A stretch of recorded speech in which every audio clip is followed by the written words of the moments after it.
Welcome back to our last crusade, or the rise of a new world. Anime review episode number 4. This is being the last 3 episodes been released for this series. And this is just a 3-parter called The Beginning. Yep. Girl Who Wished Upon a Star, Witch Hunt, and the two of them triggered the rise of a new world. Yep. Now, this one, surprisingly, covers just the 4th book of the series. Now, you're probably thinking, how long is book 4 in equivalent to basically 3 episodes? It's 153 pages, so they do cut out one small thing here. I will get to that.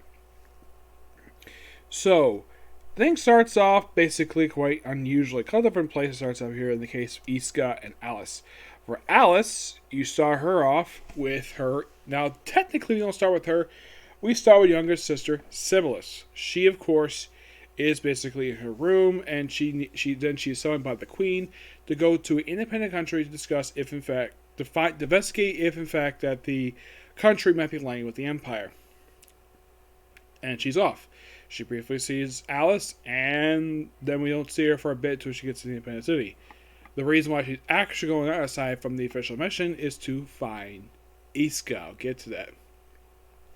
Alice herself pretty much just spends like a whole day just going through 2 weeks worth of paperwork for administrative stuff. And like, okay, she figures she's done. Like, nope, still more stuff. Like, I need a break, I need a vacation. And, well, then she's summoned by her mother to, well, basically just to take care of something because Sibyllus is away. They investigate why she's cooped in her room. A lot of times she's here. And they do find Alice finds a newspaper with basically when Iska was in the prison the previous year. It mentioned about a witch. Yeah, it turns out she's the actual witch he freed back in the pilot episode of the series. And then, of course, Rin basically poses the question to the queen, who was there in the room, says, okay, we need to bring her back and figure out exactly what's going on. And Rin's suggesting sending Alice because sending someone with familiar who is basically a sibling might be more understanding than, let's say, sending one of the servants. And the queen actually agrees with that, and Alice goes on her merry way. Meanwhile, though, Iska and their group, and this is, of course, after their whole mission when he was briefly kidnapped, he was examined, he was perfectly fine.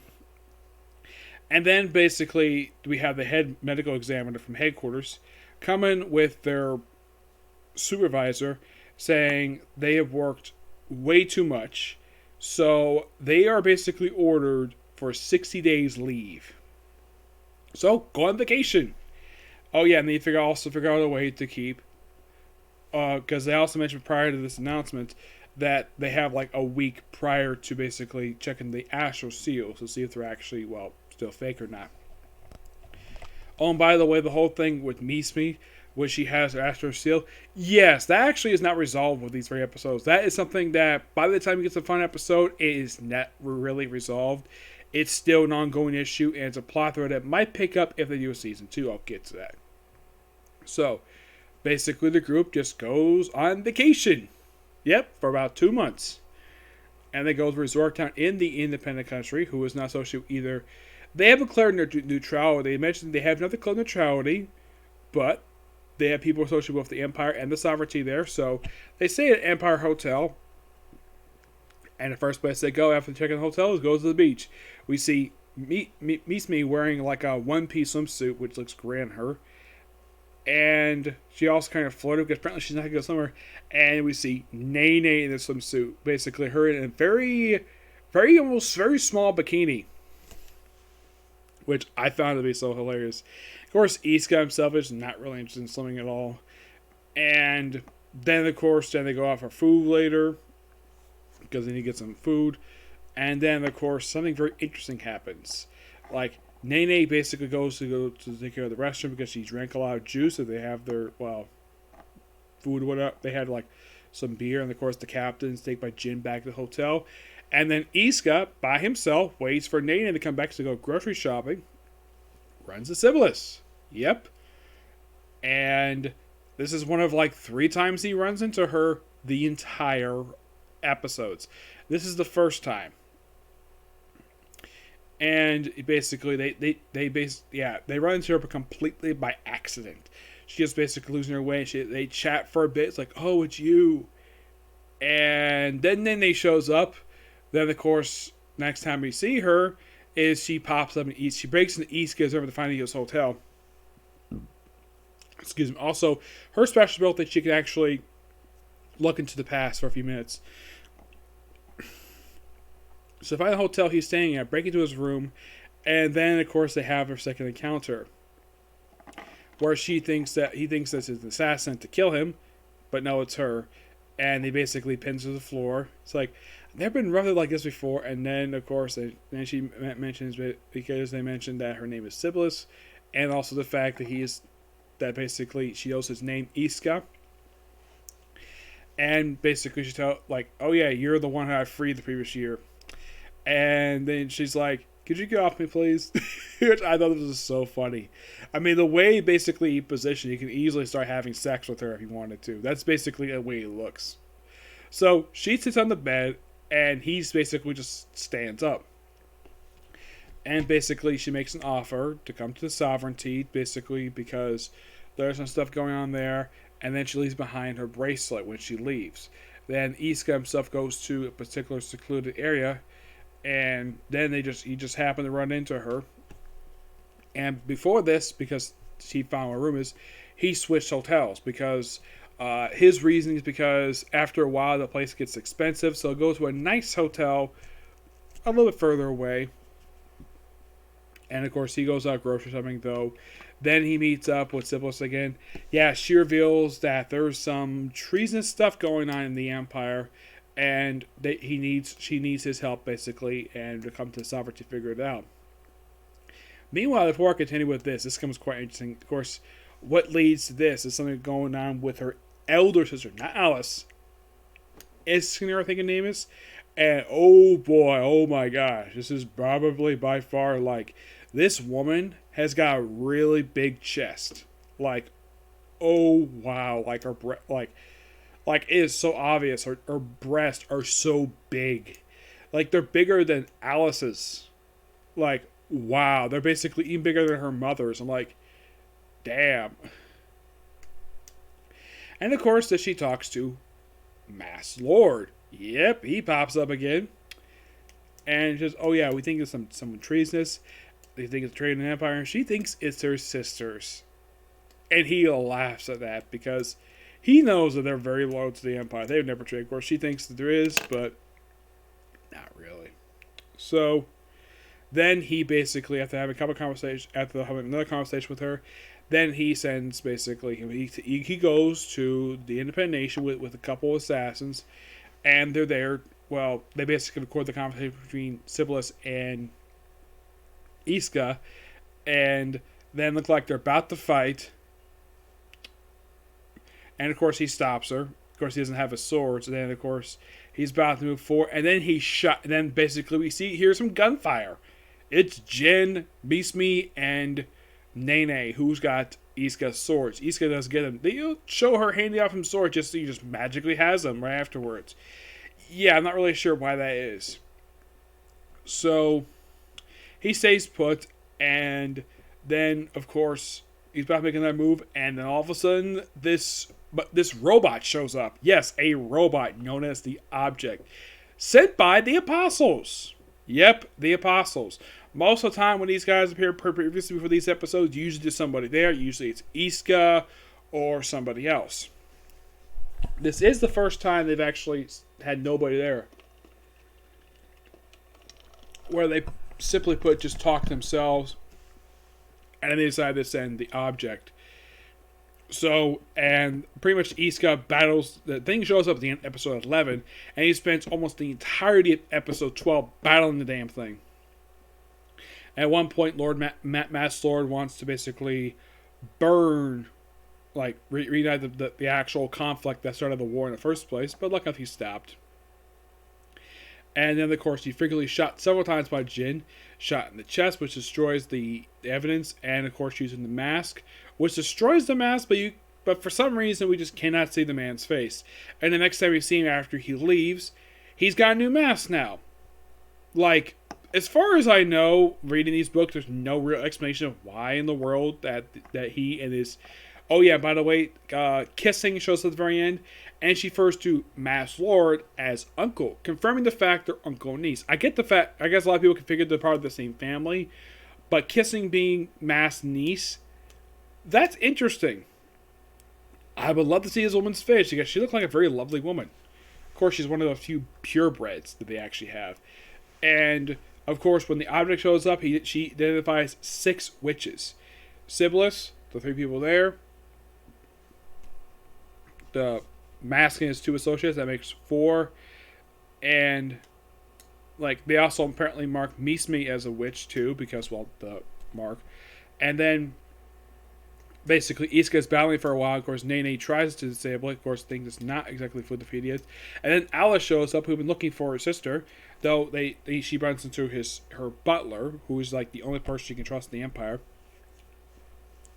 And then she and Iska team up to take on the object, which is a very well done sequence in the anime. Very well done. And eventually, they do in fact destroy the creature. And thanks to distraction brought by Sibyllis, which they basically destroys the thing.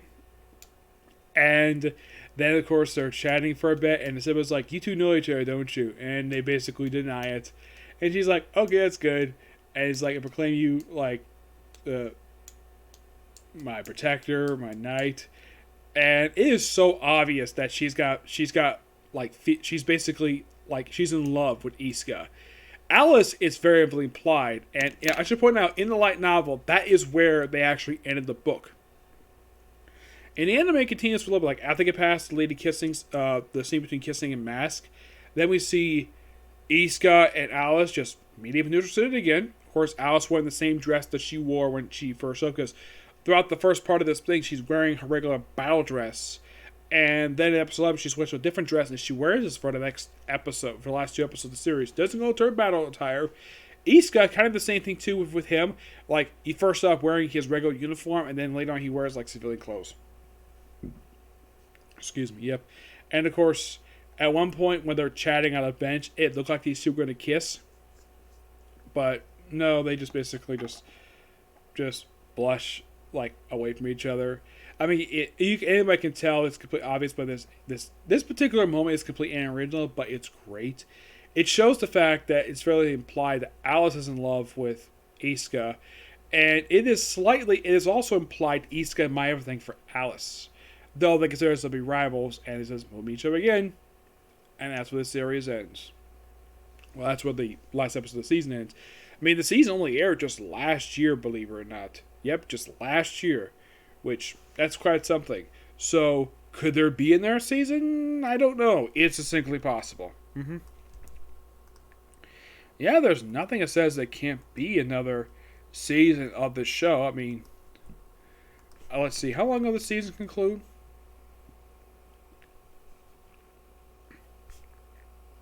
Let's see.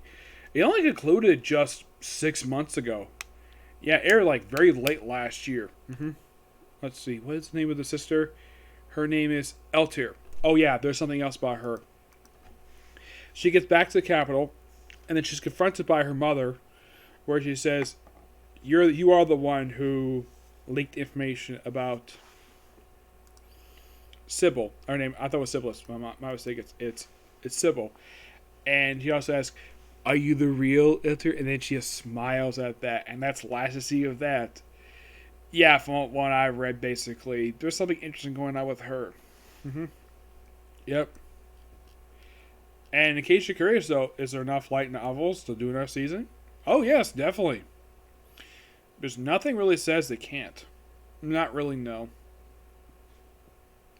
Yeah, and here's some interesting... This series does have a manga series, but concluded just a few months ago. I was a little surprised to see that. Like, probably not that long of a light novel for manga adaptation. Here, anyways, the most recent book that came out was actually just 2 months ago. It was book 6. Yeah, book 6. And in Japan, last month, they just released book 11. I think when I started originally was going to do the series, they only just released book 10, and they only had one of these little side story stuff. But now officially, they released 11 books. And The seventh book gets released here in September, basically in just about 3 months. Mm-hmm. So you might ask, is there enough material for season 2? Yes. Yes, there is plenty. I mean, yes, they went through the first 4 books in just this season alone. So there is currently 7 books left. That's equivalent to having about, I'd say maybe about 2, if they're lucky. I'd say about almost 2 seasons. You can have 2 more seasons put out of this stuff. Plus, of course, if you want to do short story stuff, that's perfectly fine. But yeah, that's all I'm going to say about the series. It's good. I enjoyed it. I think that the voice acting for the series was purely fantastic. Now, who voices Sybil in the series? She's voiced by Emily Liu, which I'm not really familiar with her. And you have Andreas Quinnis, who voices Lord Mask. He's voiced by Kellen Geff. Great voice actor. Yeah, in case you don't recognize this guy's voice, he's the voice of Overhaul from My Hero Academia. Mm-hmm. Yep. He was also in Diamonds Unbreakable as the father of Ninja. He's also in Blue Axis, which I have seen that one. He was Hans in Konosuba. He was also in Black Clover, Seven Deadly Sins. And he was also in the most recent season for Attack on Titan. And he was also Bill Gully in One Piece right now. Mm-hmm. Oh yeah, he's also in ReZero. Yep, he's also the voice of Davo from Golden Wind. So I've heard him in like a handful of movies. The guy is was a really good voice actor. Mm-hmm. Yep, but not much else to say about this series. It's good. Can't wait for season 2 if it ever gets announced. You would think it would be announced soon, but so far I haven't heard anything if in fact they're going to announce the season. I hope there's going to be because it's a good show. Watching this hopefully there's season 2. But knowing how some series based upon light novels, a lot of the time these ones don't get season 2, even though that the season shows are really good. Yep. So yeah, that's the particular review. Next one's going to be a comic corner discussing 2 Moon Knight trades. Yes, 2 Moon Knight trades. Okay, next video. Bye.